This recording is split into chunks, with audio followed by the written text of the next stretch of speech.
It's a very proud feeling to see my youngest son Anant complete his Padyatra from Jamnagar to this divine place of Dwarkadish.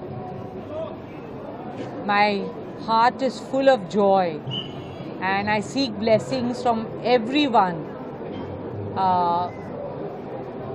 For all the youngsters who have accompanied Anant for the last 10 days, they are spreading our Sanskriti, our tradition, our culture and carrying it forward.